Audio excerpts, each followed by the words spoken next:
Hi guys, welcome back to Cottoverdi. My name's Annette and today I've got a couple of little jobs that I'd like to get done. The first thing is I'm going to sow my zinnias. It's the 2nd of May and it's about time I sowed them. The next thing I'm going to do is pot on my cosmos. They are desperately in need of potting on. And then if I have time, I would really like to tackle our plum tree. We've got a Victoria plum tree that's got some suckers and I really need to get to those before they get too big. So let's see how much I can get done today. The first thing I wanted to do is just show you this. Look, my GM started flowering. Now this is a GM called Apricot Pearl. I mean, look at the perfect colour of that bloom. I'm putting it in front of my face so that the camera focuses on it. But it's so pretty. And this pot's supposed to be on our patio, but I had it out the back here because I was going to divide it. It definitely needs dividing. There are quite a few plants in here. It grows to 30 tall by I think 50 wide, and this pot is probably not big enough for it. So that's something that I wanted to do. I don't want to ruin the flowers now, so I think I'm going to give it a feed and then put it out on the patio because I think it looks gorgeous. So it's not too late to sow zinnias. It is the beginning of May. As I said, it's the 2nd of May. And I know a lot of people like to get going with their zinnias and sow them really early. And that's really important for flower farmers. But actually for us home growers, it's fine to be sowing them now because they take between 75 and 85 days to reach maturity. In other words, to start flowering when you get your first flowers. And for me, from the 2nd of May, I checked this morning and that works out at something like the 26th of July. Which is absolutely fine, like that's perfect. So I've got the whole of May, June and July for these to reach maturity, and then they'll be flowering in the middle of summer. It'll be wonderful. I'm sowing 8 different zinnias today, and I'm going to tell you which varieties they are. I'll put a picture up on the screen here and the name in case you want to check them out, and then I'll show you how I'm sowing them. So the first one I'm sowing is Cinderella Lilac, really lovely, fluffy lilac coloured. I think it's just a very pretty lilac coloured zinnia. The next one I'm sowing is called Envy, which is a lovely, the bee bothering me. The next one is called Envy, which is a lovely green one. Then I'm sowing Bennery's Giant Wine and Bennery's Giant Lime.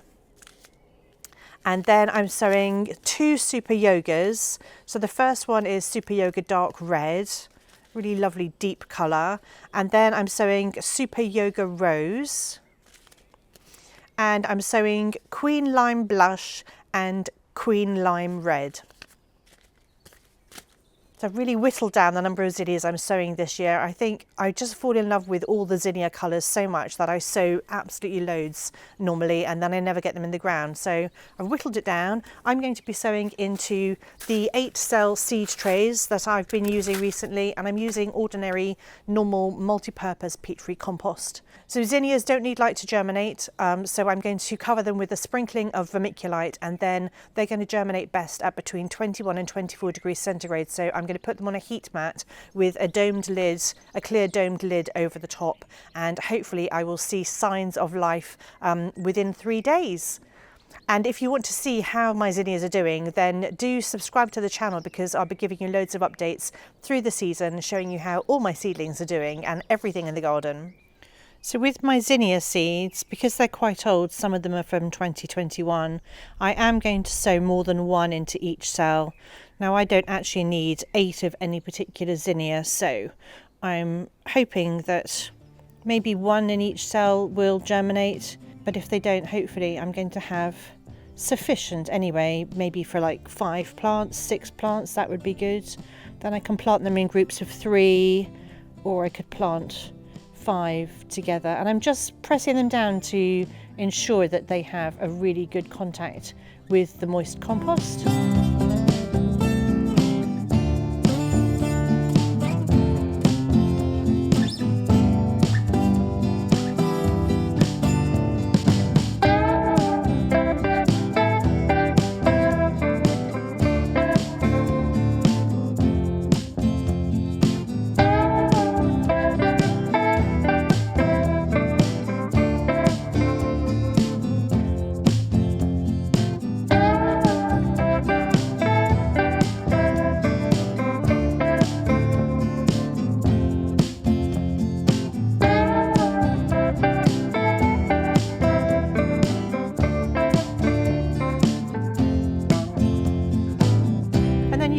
them with compost or a sprinkling of vermiculite. It really doesn't matter. I like using vermiculite.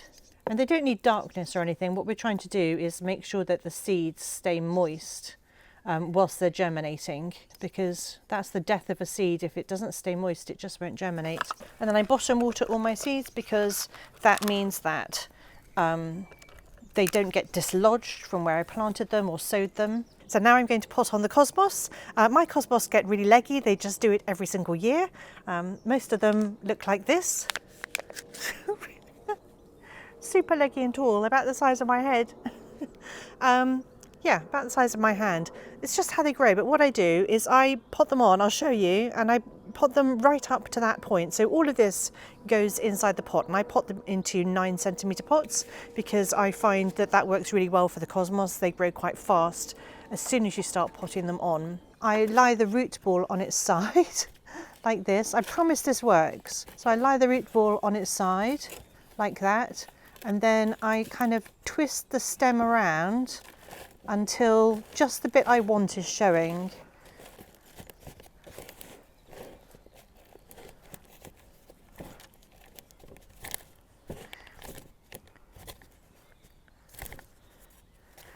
And that is how I pot on my cosmos.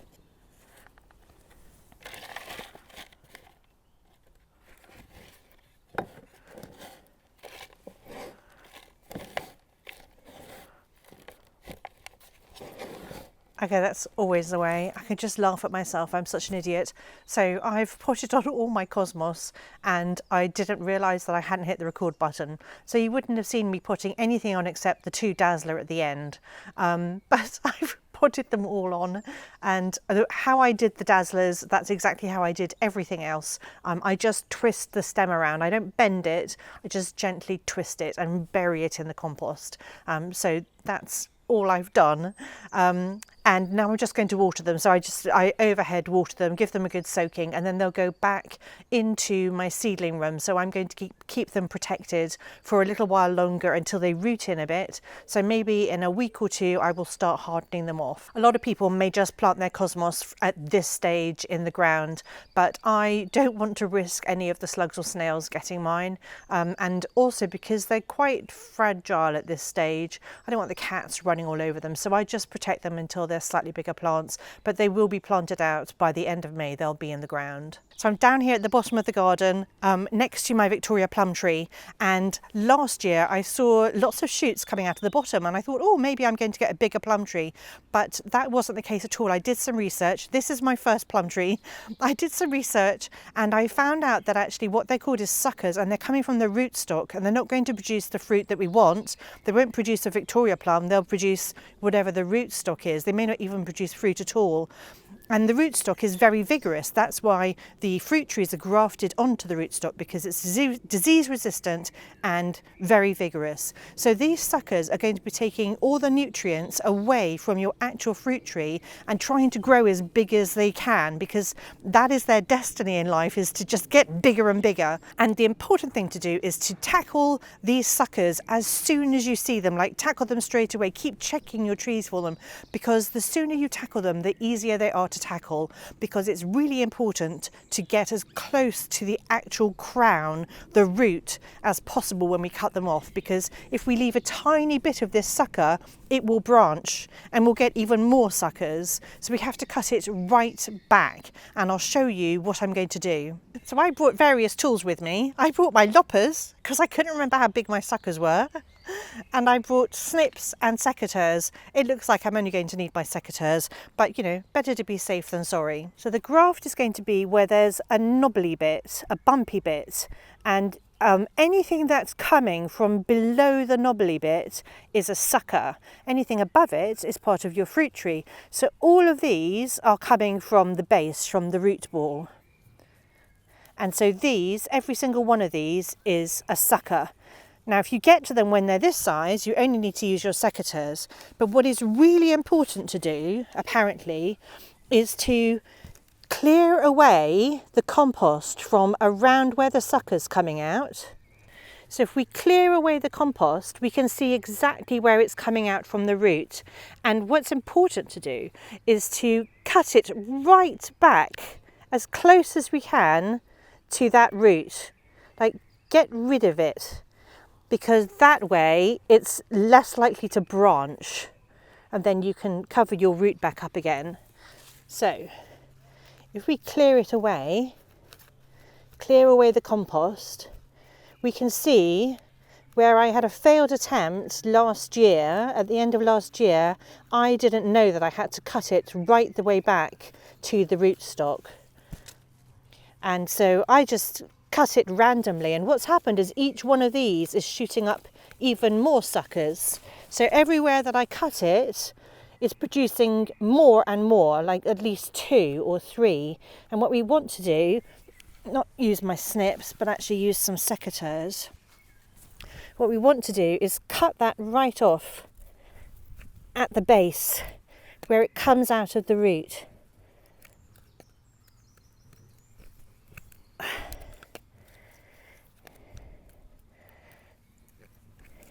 And the thicker these suckers get, the harder it is to get in there to where you need to cut.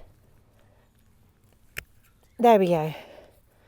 So this is the sucker that I didn't cut properly last year, and there's clearly, it's shooted 3 times. It's shooted once there, once there, once there. So if we don't get it down right to the base, it's just going to produce even more suckers every time we let it grow. So we want to find where it's coming out of the base, at the crown, and chop that right off.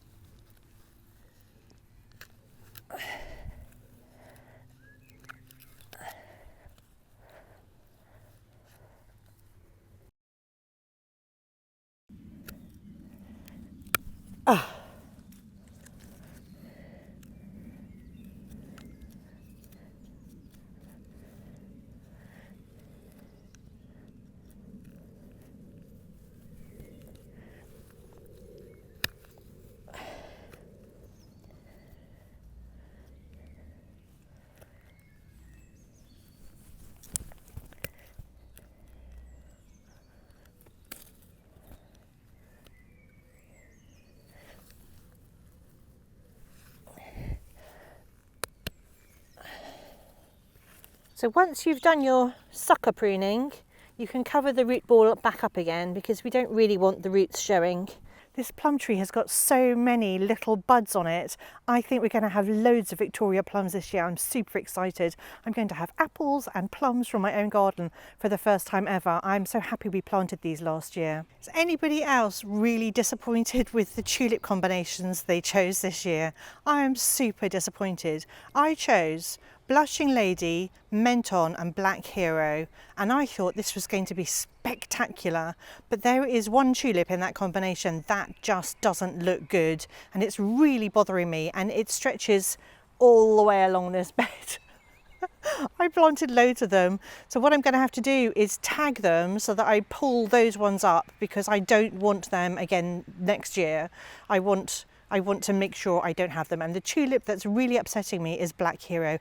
It's just too dark. It's not purple enough. It's almost black. I mean, it is called Black Hero, but I think the pictures on the internet are really misleading, and they just make it look more purpley than it actually is. And it's bloomed at the same time as Blushing Lady, and Menton is just a little bit later. So I haven't had the pink of Menton to sort of make it look better. So I've had Blushing Lady and Black Hero, which has just been really jarring to me. Let me show you close up. Let me know what you think in the comments below, because I'd be really interested to know whether you think this is pretty. I don't think it is. So guys, this is what I'm dealing with. I just think that Black Hero is too dark. So this one here is Blushing Lady. I mean, it's about the size of my hand. It's gorgeous. This is the Black Hero, and this is Menton. It's just starting. So the Menton and Blushing Lady look gorgeous together, but I think Black Hero is too dark. And as I said, this is the whole display this year, and I just think the Black Hero stands out too much. I really love the colours of Blushing Lady and Menton with the Ellie Agnes, but I just think Black Hero is too much. It's a step too far. Anyway, I really hope you've enjoyed this video today. Apologies for not recording the whole of the potting on of the cosmos, but hopefully you got the general idea about that. Anyway, I really hope you've enjoyed the video. If you have, do give it a like. It really does help me. And if you want to see how my garden's looking over the coming seasons, subscribe to my channel, join us. We're having a lot of fun. We've got loads of plans, masses of things to plant, and we'd really love to have you along. Anyway, thank you for watching this video, and I'll see you all next time.